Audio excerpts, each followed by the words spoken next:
Yo, what's going on, guys? My name is Chandler, or the Geek Slays, and today it is time for me to do my official review of Guardians of the Galaxy, the video game. Now, this game is very, very interesting. I'm going to try to entirely avoid spoilers. There will be gameplay on the screen at some point, so if you don't want to see that, go ahead and just throw it on in the background and don't watch. Just listen, whatever. Or leave a like. Come back after you've played the game if you really want to. But I want to lead this off by saying the story for this game is very good. I really enjoyed the story that was written. Now, as you guys should know, this is not based in the same universe as the MCU. It's not the same Star-Lord, Drax, Gamora, Rocket. It's not the same Guardians as in the movies, right?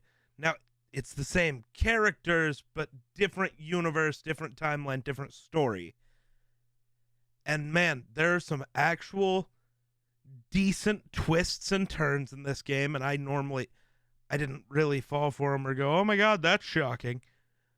But I think most people would. That's just never been a thing for me. I guess how movies are going to end before I've fucking seen them. That's just kind of how that goes.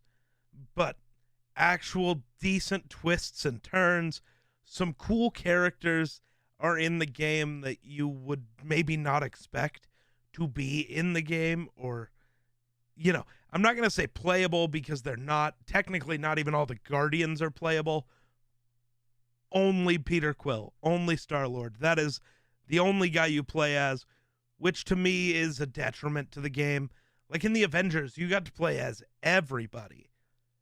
In this game, you're Star-Lord and that's it. You're not doing anything else, which is a little tough. It is what it is. But yeah, the story is written very well, and the graphics are really good sometimes.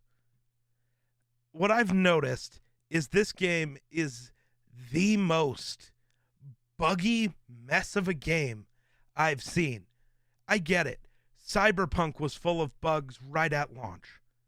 They worked on them. Like they improved the game, they fixed the bugs. It doesn't have as many issues anymore.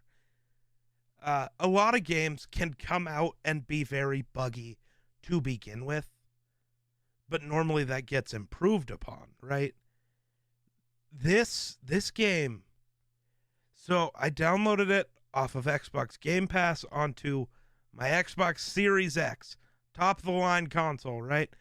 Normally I play games on PC, but I this was the way to play Guardians of the Galaxy for free for me. So I took it.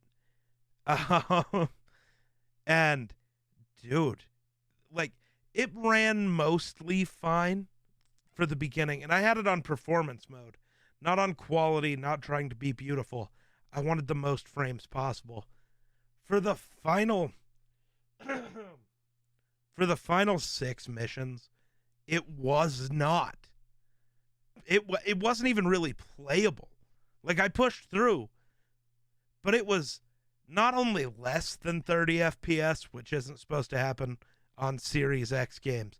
Not only was it less than that, you'd get drops so bad where you'd hit 2 frames a second for like 10 to 20 seconds at a time. It'd be so choppy, you couldn't move, you couldn't do anything, you didn't know what was going on.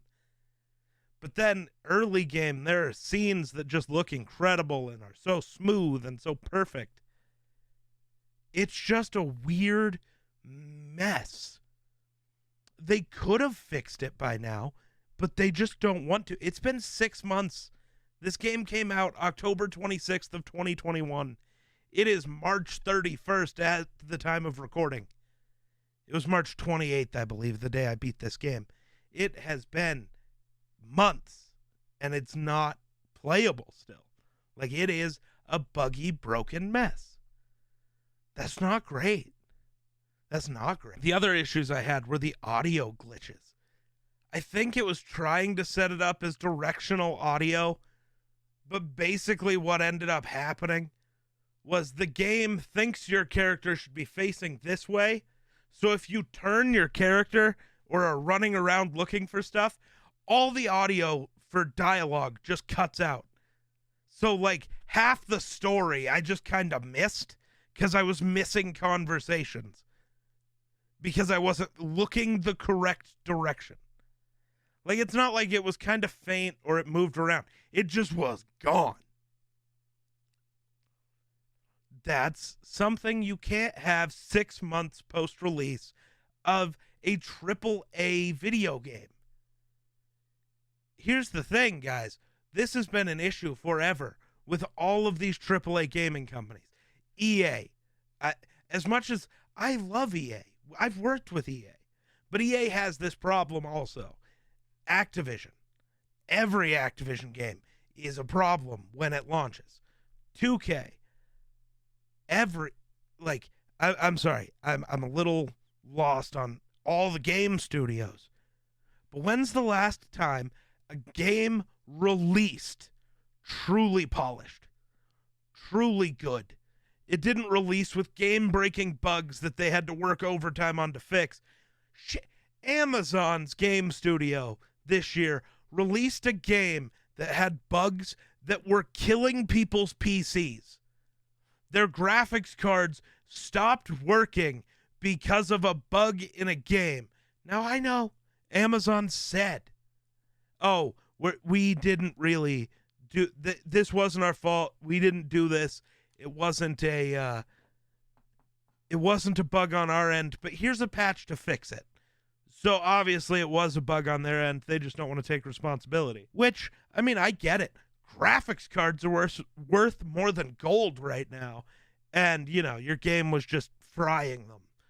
So that's good. But that's the whole thing right now, man. Gaming companies just don't care because they think you'll just buy the crap, and people have been.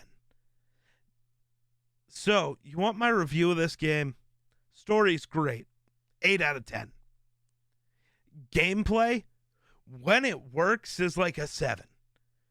But because more than half the story was unplayable, I'm going to give it a 3. Then we have the other big thing to me when it comes to a video game, especially if you are going to buy it at full price. And that's replayability, and this has literally 0. At least the Avengers game has some stuff. There's no multiplayer to this. There's no cool extra side stuff where you could make the Guardians fight each other or make some of the other characters you see do different stuff. No. You play as Star-Lord. Nothing ever changes. Have fun. Pay us $60 for this.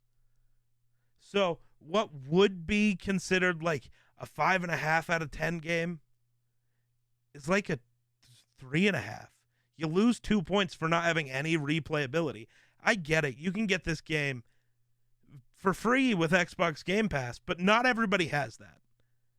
And I feel like when I play a video game that could be really good and that people will enjoy, it is my job to tell you, hey, don't waste money to play this. If you can pick it up for less than $10, absolutely give it a go. The story's amazing. But if you're spending more than $10, you're wasting your money. As decent as as good as the story is, everything surrounding it is just not good enough. We eventually, as a collective, gamers are going to have to stop letting companies produce this unfinished crap that they never fix because we already paid them. I'm going to say this. If you are not a content creator of some sort, stop pre-ordering games. Let people play the games. Let people tell you if they're worth buying. And no, I don't mean if you have 0 followers and just post game reviews. Still don't. Wait. Because we're giving these companies too much money to release absolute shithole games and think they can get away with it because, well, the game didn't flop. We made a ton. And then they'll have game studios like IGN and IMDb give them a 9 out of 10 somehow. The story's great, but you got to look at everything else around the game. You know, I guess, what can I say? If you're down for a good story, but infuriating gameplay, get Guardians of the Galaxy. But I don't recommend actually spending money on it. Go buy a fucking Big Mac, or, whatever the equivalent would be, like 10 Big Macs. Go buy 10 Big Macs. It's more worth it. It really is. Like, it's bad. And it's been 6 months, so obviously they're not going to fix the issues. All right, I think that's a long enough rant for me today. So, with that, thanks for watching. We'll catch you in the next one. Peace.